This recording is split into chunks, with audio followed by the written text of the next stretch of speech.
নমস্কার।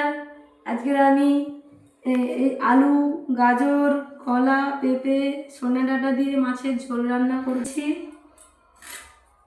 প্রথমে আমি কলাটাকে কেটে নিয়ে এটাকে একটু হালকা করে জল দিয়ে সিদ্ধ করে ফেলে দেব।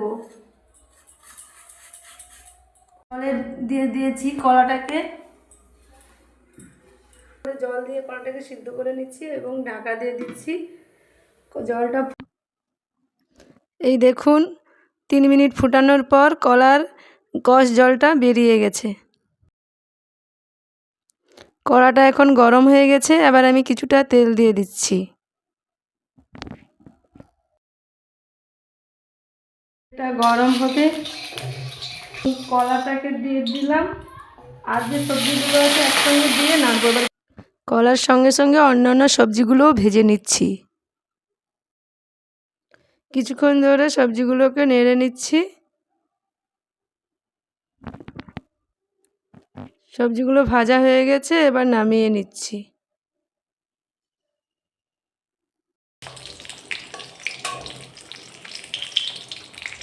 মাছগুলো আমার ভাজা হয়ে গেছে, এবার এগুলোকে আমি তুলে নেব।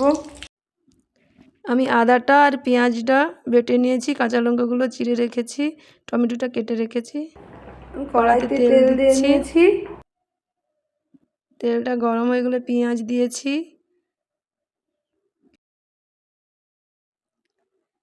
এবার কাঁচা লঙ্কাটা দিয়ে দিয়েছি, কাঁচা লঙ্কাটা দিয়ে নেড়ে নিচ্ছি কাঁচা লঙ্কাটা দিয়ে। এবার ভাজা ভাজা হয়ে গেছে, আদাটা দিয়ে দিচ্ছি। পেঁয়াজটা ভাজা ভাজা হয়ে যেতে আদাটা দিয়ে দিয়েছি।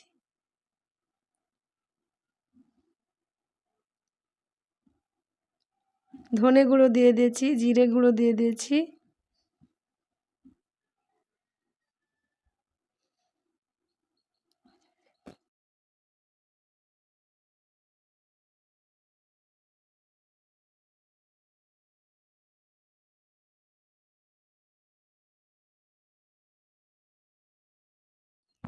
টমেটোটা দিয়ে নাড়াচাড়া করছি, নাড়তে হবে একটু ভালো করে, জল দিয়ে নাড়তে হবে। নুন দিয়ে দিচ্ছি স্বাদ মতন।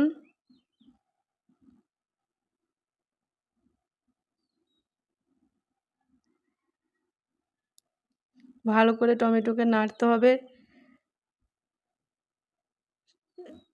মশলাটাকে ভালো করে ভাজা ভাজা করে নিতে হবে, নাহলে কাঁচা মশলার গন্ধ করবে। এবার আমি লঙ্কা গুঁড়ো একটু দিয়ে দিচ্ছি।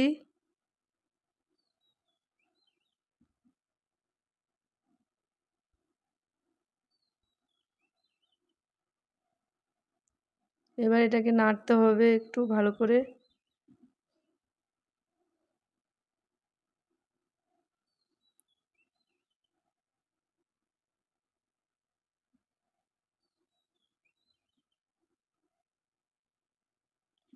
নাড়া হয়ে গেছে, এবারে তরকারিটা কষানো হয়ে সবজিগুলো দিয়ে দিলাম। সবজিগুলো একটু নেড়ে নেড়ে নিতে হবে, ভালো করে মশলাটাকে মাখিয়ে নিতে হবে, ভালো করে নাড়াচাড়া করে নিতে হবে। মাপ মতন জল দিয়ে দিচ্ছি, যে যেমন ঝোল রাখবে সেই রকমভাবে জল দিবে, সিদ্ধ যেন হয়।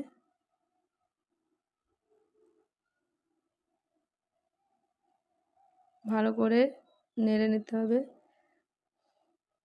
আর একটু জল দিয়ে দিচ্ছি নেড়ে, ঢাকনা দিয়ে দিলাম। 10 মিনিট ঢাকনা দিয়ে রাখলাম, এবার আমি খুললাম। সবজিগুলো সব সেদ্ধ হয়ে গেছে দেখলাম ভালোভাবে, সব কিছু সিদ্ধ হয়ে গেছে। এবার আমি মাছগুলো দিয়ে দিলাম। মাছটাকে একটু ভালো করে মাছটা যেন একটু ঝোলে সেদ্ধ হয়ে যায়,